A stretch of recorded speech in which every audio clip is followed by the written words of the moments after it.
बात ये है कि हर इंसान के अंदर ना एक सोच होती है जो या तो उसे आगे ले जाती है या फिर पीछे खींच लेती है। बिल्कुल। सुनने में ये बहुत सीधा लगता है ना? हाँ, पर इसकी गहराई वो काफी ज्यादा है। हाँ, स्रोत सीधे सीधे हमारे मन के अंदर क्या चल रहा है और बाहर उसका क्या नतीजा निकलता है उस पर रोशनी डाल रहा है। और खास तौर पर हम इस पर बात करेंगे कि कैसे हमारी सोच, मतलब जिसे स्रोत सकारात्मक या नकारात्मक कह रहा है, वो हमारी जिंदगी पर कितना गहरा असर डाल सकती है।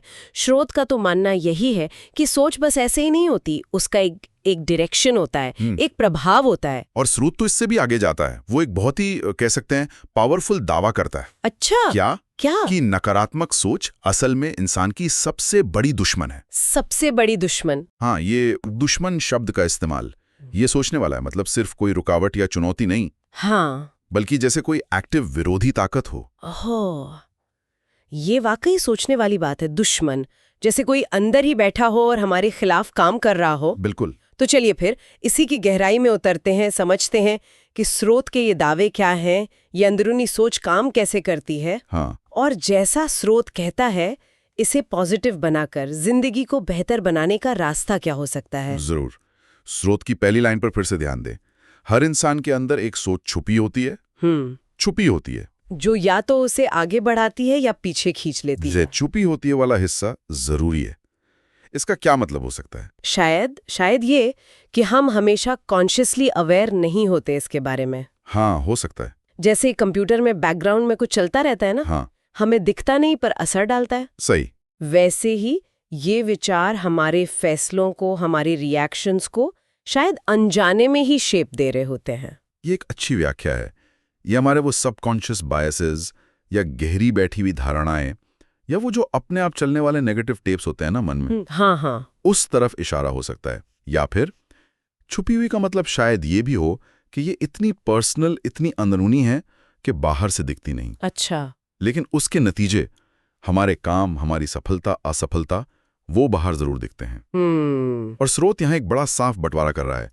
सोच या तो कंस्ट्रक्टिव है, आगे बढ़ाती है, या डिस्ट्रक्टिव, पीछे खींच लेती है। कोई बीच का रास्ता नहीं दिखा रहा। बिल्कुल। तो फिर जो सोच आगे बढ़ाती है स्रोत के हिसाब से, वो कैसी होगी? शायद उम्मीद वाली, आत्मविश्वास, संभावनाओं पर फोकस करने वाली। हाँ, वही लगता है। जैसे कि मैं कोशिश तो कर सकती हूँ, या हर चुनौती में एक मौका है, फेल होना तो सीखने का हिस्सा है, इस तरह की बातें। हाँ, ये वो मानसिकता लगती है जो एक्शन लेने के लिए प्रेरित करती है। ये रिस्क लेने को बढ़ावा देती है, पर बेवकूफ़ी से नहीं, बल्कि एक ग्रोथ माइंडसेट के साथ। ये मानती है कि कोशिश करना अपने आप में जरूरी है, नतीजा चाहे कुछ भी हो। ये भविष्य देखती है, पॉसिबिलिटीज तलाशती है। और इसके बिल्कुल उलट वो पीछे खींचने वाली सोच, वो तो फिर डर, शक, खुद की बुराई, सीमाओं पर टिकी होगी। हाँ। ये मुझसे नहीं होगा, लोग क्या कहेंगे, अगर फेल हो गई तो बेइज्जती हो जाएगी, पहले भी तो ट्राई किया था, कुछ नहीं हुआ। बिल्कुल। ये तो ऐसे विचार हैं जो रेस शुरू होने से पहले ही खत्म कर देते हैं। वही तो। और यहीं पर स्रोत का दूसरा और शायद सबसे चौंकाने वाला पॉइंट आता है। हाँ। नेगेटिव सोच इंसान का सबसे बड़ा दुश्मन है। सबसे बड़ा दुश्मन? हाँ, सिर्फ दुश्मन नहीं, सबसे बड़ा। इस पर रुककर सोचना जरूरी है। जरा सोचिए, स्रोत बाहरी मुश्किलों से भी ज्यादा खतरनाक, जैसे पैसों की कमी, मौके न मिलना, या दूसरे लोग जो रोकते हैं, उनसे भी ज्यादा। हाँ, स्रोत हमारी अपनी नेगेटिव सोच को बता रहा है। ये तो बहुत बहुत बड़ा दावा है। मतलब हम तो अक्सर बाहरी चीजों को दोष देते हैं। सही बात है। लेकिन स्रोत कह रहा है कि असली लड़ाई तो अंदर चल रही है। क्या इसका मतलब ये है कि बाहरी मुश्किलों से तो फिर भी लड़ा जा सकता है? हाँ।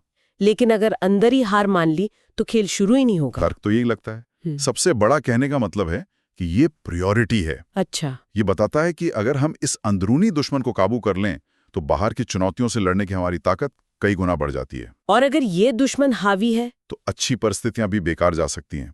ये अंदर से ही हमारी हिम्मत, हमारी ऊर्जा को मानो खोखला कर देता है। और स्रोत इसकी वजह भी बताता है शायद कि ये दुश्मन इतना खतरनाक क्यों है। हाँ, बताता है क्योंकि ये सपनों से पहले ही हार मनवा देती है।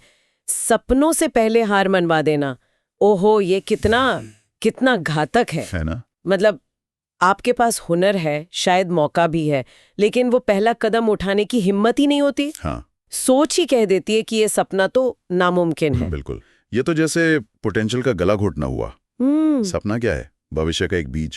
नेगेटिव सोच उस बीज को जो पोषण चाहिए, उम्मीद, भरोसा, कोशिश, हाँ, वो देने के बजाय उसे शक और डर के तेजाब से जला देती है। ये सिर्फ महसूस करने की बात नहीं है, ये हमारे बर्ताव को सीधे इफेक्ट करती है। तो ये इंसान को पैसिव बना देती है। हाँ बिल्कुल, निष्क्रिय बना देती है, मौकों को पहचानने से रोकती है और कोशिश करने से पहले ही थका देती है। क्या इसका मतलब ये हुआ कि नेगेटिव सोच सिर्फ हमें बुरा महसूस नहीं कराती, बल्कि असल में हमारी काबिलियत को ही कम कर देती है? हाँ। जैसे अगर कोई मानता है कि वो पब्लिक में बोल ही नहीं सकती, तो वो कभी कोशिश ही नहीं करेगी। सही। और फिर उसकी ये सोच और पक्की हो जाएगी कि हाँ, मैं नहीं बोल सकती। एक तरह का विशेष साइकिल। बिल्कुल, इसे ही सेल्फ फुलफिलिंग प्रोफेसी कहते हैं, स्वतः साकार होने वाली भविष्यवाणी। अच्छा। जो आप मानते हैं वो आपकी हकीकत बन जाता है। हाँ। तो क्योंकि आपके काम उसी विश्वास के हिसाब से होते हैं। अगर सोचे कि मैं फेल हो जाऊंगा, तो इंसान या तो कोशिश ही नहीं करेगा या आधे अधूरे मन से करेगा। हाँ, जिससे फेल होने का चांस बढ़ जाता है। और बढ़ जाता है। इस तरह नेगेटिव सोच खुद को ही सही साबित कर लेती है। ये बहुत चालाक दुश्मन है। ये तो वाकई गंभीर तस्वीर है। अगर हमारी अपनी सोच ही हमारी सबसे बड़ी दुश्मन है जी। और इतनी ताकतवर कि सपनों को पनपने ही नहीं देती, जी हाँ। तो क्या हम इसके कैदी ही बने रहेंगे? कोई रास्ता है इससे निकलने का? और यहीं पर स्रोत उम्मीद की ये किरण दिखाता है। तीसरा मुख्य बिंदु यही है। क्या है वो? इस वीडियो में जानिए कैसे अपनी सोच को पॉजिटिव बनाकर जिंदगी को बेहतर बनाया जा सकता है।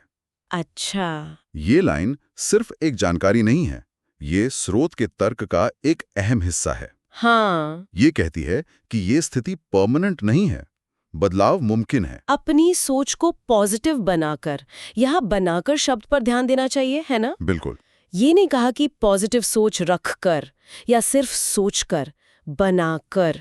इसमें एक एफर्ट लगता है, एक प्रोसेस है। हाँ, एक सक्रिय निर्माण। जैसे कोई कारीगर मिट्टी से कुछ बनाता है, वैसे ही हमें अपनी सोच को शेप देना है। बहुत अच्छा पॉइंट पकड़ा आपने। ये सिर्फ पैसिव ऑप्टिमिज्म नहीं है। नहीं। ये बताता है कि पॉजिटिव सोच अपने आप नहीं आ जाती, खासकर अगर नेगेटिव सोचने की आदत पुरानी हो। हाँ, तब तो मुश्किल है। इसे जानबूझकर डेवलप करना पड़ता है, उसे पालना पोसना पड़ता है। स्रोत ये ताकत और जिम्मेदारी एक तरह से हमें ही सौंप रहा है। अच्छा। ये कह रहा है कि स्टीयरिंग व्हील आपले हाथ में आ सकता है। अब स्रोत ये तो नहीं बताता कि कैसे करना है, पर यह साफ करता है कि ये किया जा सकता है। तो एक स्किल की तरह हुआ जिसे सीखा जा सकता है, प्रैक्टिस किया जा सकता है। हाँ, कह सकते हैं। जैसे साइकिल चलाना या कोई नई भाषा सीखना, शुरू में मुश्किल पर धीरे धीरे आदत बन जाती है। संभवतः स्रोत का इशारा इसी तरफ है। ये शायद सिर्फ विल पावर की बात नहीं, बल्कि जागरूकता, अभ्यास, सही टेक्निक्स, इनका मामला हो सकता है। हालांकि स्रोत तकनीक्स बताता नहीं है, पर मूल संदेश तो यही है। हाँ, मूल संदेश ये है कि हम अपने मन की स्थिति के सिर्फ दर्शक नहीं हैं, हम उसमें एक्टिव हिस्सेदार बन सकते हैं। और इस एक्टिव भागीदारी का नतीजा क्या? जिंदगी को बेहतर बनाया जा सकता है। हाँ। जिंदगी को बेहतर बनाना, ये तो काफी वाइड टर्म है। स्रोत के कॉन्टेक्स्ट में इस बेहतर जिंदगी का क्या मतलब हो सकता है? क्या सिर्फ मतलब मटेरियल सक्सेस, ज्यादा पैसा, बड़ा घर, या कुछ और गहरा है इसमें? अगर स्रोत के तर्क को देखें, हाँ, तो नेगेटिव सोच सपनों को मारती है, हाँ, तो पॉजिटिव सोच उन्हें जीने का मौका देगी। इससे सफलता की संभावना तो बढ़ेगी ही। जाहिर है। लेकिन शायद बेहतर का मतलब इससे कहीं ज्यादा है। जब इंसान डर और शक के बजाय उम्मीद और विश्वास के साथ जीता है, हाँ, तो उसका अंदरूनी एक्सपीरियंस बदल जाता है ना? हाँ, बिल्कुल। शायद उसमें ज्यादा शांति होती है, ज्यादा सेटिस्फैक्शन, रिश्ते बेहतर होते हैं, मुश्किलों से लड़ने की हिम्मत बढ़ती है। तो ये एक होलिस्टिक इम्प्रूवमेंट है, अंदरूनी भी और बाहरी भी। हाँ, मुझे तो यही लगता है। बेहतर जिंदगी शायद इसी पूरे पैकेज की ओर इशारा कर रही है। तो अगर हम स्रोत के मुख्य संदेशों को एक साथ रखें, हाँ, तो बात ये बनती है। तो अगर हम स्रोत के मुख्य संदेशों को एक साथ रखें, हाँ, तो बात ये बनती है। पहला, हमारी अंदरूनी सोच, हमें पता हो या ना हो, हाँ, वो हमारी जिंदगी की दिशा तय करने में बहुत बड़ा रोल निभाती है। हाँ। दूसरा, नेगेटिव सोच एक बहुत ताकतवर अंदरूनी दुश्मन है। सबसे बड़ा दुश्मन। हाँ, सबसे बड़ा दुश्मन जो हमें कोशिश करने से पहले ही हरा सकता है, हमारी पॉसिबिलिटीज को लिमिट कर सकता है। बिल्कुल सही। और तीसरा, लेकिन हम इस सिचुएशन को बदल सकते हैं। हम एक्टिवली अपनी सोच को पॉजिटिव डायरेक्शन दे सकते हैं। हाँ, उसे बना सकते हैं। और ऐसा करके हम अपनी जिंदगी को सच में बेहतर बना सकते हैं। हाँ, ये स्रोत का सार लगता है। और सबसे जरूरी बात यह है कि ये बदलाव का सेंटर बाहरी दुनिया के बजाय हमारे अपने अंदर रखता है। ये जरूरी पॉइंट है। बाहर की परिस्थितियों को कंट्रोल करना तो अक्सर मुश्किल होता है या नामुमकिन भी। सही बात है। लेकिन स्रोत कह रहा है कि हमारी सोच का कंट्रोल हमारे दायरे में है, या कम से कम हो सकता है। ये एक तरह से एम्पावरमेंट का संदेश है। लेकिन यहाँ एक सवाल उठता है मेरे मन में। स्रोत कहता है सोच को बनाया जा सकता है, पर क्या ये वाकई इतना आसान है? क्या जो गहरी जड़ें जमा चुकी नेगेटिव सोच है, जो शायद बचपन के एक्सपीरियंसेस से आई हो या लंबे स्ट्रगल से, हाँ बिल्कुल, उसे सिर्फ चुनने भर से बदला जा सकता है? क्या स्रोत इस प्रोसेस की कॉम्प्लेक्सिटी को कम तो नहीं आंक रहा? ये बहुत ही वैलिड सवाल है। बिल्कुल सही। स्रोत, क्योंकि वो संक्षिप्त है, हाँ, वो इस प्रोसेस की गहराई या चुनौतियों का ब्यौरा नहीं देता। ये एक तरह का प्रेरणा देने वाला बयान है, एक दिशा दिखाने वाला। ओके।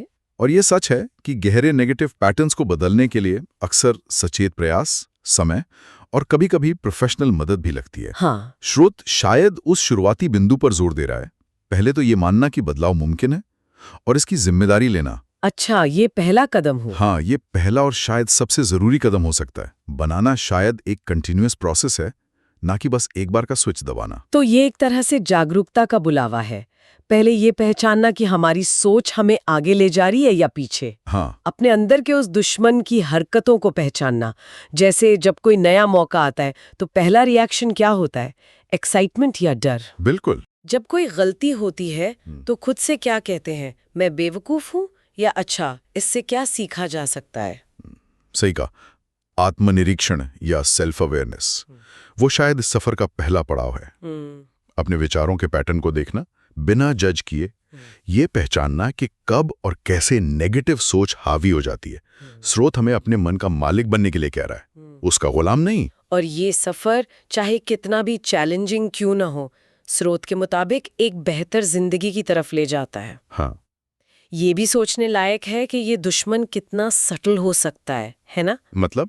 मतलब शायद ये हमेशा बड़े ड्रामेटिक नेगेटिव विचारों के रूप में नहीं आता। अच्छा। कभी कभी ये बस एक हल्की सी हिचकिचाहट होती है, या टालम टोल करने की आदत। हाँ, प्रोक्रास्टिनेशन। या खुद पर किया गया एक छोटा सा शक जो धीरे धीरे हमारे आत्मविश्वास को कुतरता रहता है। हाँ, ये दुश्मन कई भेस बदल सकता है। बिल्कुल सही कहा। ये परफेक्शनिज्म के रूप में भी आ सकता है। अगर मैं इसे परफेक्ट नहीं कर सकती तो मैं इसे करूंगा ही करूंगी नहीं। हाँ, ये भी होता है। या तुलना के रूप में, दूसरों के मुकाबले में मैं कुछ भी नहीं हूं। स्रोत हमें इन सभी रूपों के प्रति सावधान रहने को कह रहा है। ये एक तरह की अंदरूनी सतर्कता की मांग करता है। तो कुल मिलाकर स्रोत हमें एक ताकतवर आईना दिखा रहा है। हाँ, जिसमें हम अपनी अंदरूनी दुनिया का असर देख सकते हैं। हाँ, ये हमें याद दिलाता है कि हमारे विचार सिर्फ हवा में उड़ने वाले बुलबुले नहीं है। नहीं, बिल्कुल नहीं। वो ठोस नतीजे पैदा करते हैं। हाँ, और ये हमें एक चुनाव देता है। हम या तो अपनी सोच को बस बहने दें, अनियंत्रित, और उसके नतीजे भुगतें, या फिर हम उसे एक्टिवली आकार देने की कोशिश करें। स्रोत का झुकाव तो साफ तौर पर दूसरे ऑप्शन की तरफ है। उसी को बेहतर जीवन का रास्ता बताया गया है। बिल्कुल। तो आज की चर्चा से ये तो साफ है। हमने देखा कि स्रोत के मुताबिक हमारी अंदरूनी सोच में कितनी ताकत है। बहुत ज्यादा। ये हमें बना भी सकती है और बिगाड़ भी सकती है। और नेगेटिविटी को तो सबसे बड़ा दुश्मन बताया गया है। हाँ, जो हमें कोशिश करने से पहले ही रोक देता है। ये सिर्फ मूड खराब करने वाली चीज नहीं, बल्कि सपनों और संभावनाओं का हत्यारा है स्रोत के अनुसार। और सबसे अहम बात जो मुझे लगी वो ये कि स्रोत ये इशारा करता है कि सोच को पॉजिटिव दिशा देना मुमकिन है। हाँ, संभव है, और यही बेहतर जीवन की कुंजी हो सकता है। इसे एक मुश्किल लेकिन सार्थक कोशिश की तरह बताया गया है। ये दिखाता है कि बदलाव की शुरुआत हमारे अपने विचारों से होती है, और ये शक्ति हमारे अंदर ही है। हाँ, बिल्कुल, बदलाव अंदर से शुरू होता है। आज की बातचीत से ये तो साफ है कि स्रोत हमें अपनी मानसिक आदतों पर गहराई से सोचने के लिए कह रहा है। हाँ, बिल्कुल। जाते जाते श्रोताओं के लिए एक विचार छोड़ जाते हैं। हाँ, जरूर। अगर स्रोत कहता है कि सोच ही हमारी सबसे बड़ी दुश्मन या दोस्त बन सकती है और हम इसे बना सकते हैं, तो सवाल ये उठता है कि इस बनाने की प्रक्रिया में हमारी अपनी इच्छा शक्ति, हमारी पर्सनल एजेंसी, हाँ, उसकी सीमा कहाँ है? अच्छा पॉइंट है। कहाँ तक हमारी कोशिशें काम करती हैं और कहाँ वो गहरे मनोवैज्ञानिक या सामाजिक फैक्टर्स हमारी सोच पर असर डालते हैं जिन्हें बदलना शायद ज्यादा मुश्किल हो। हाँ, ये संतुलन। इस संतुलन पर विचार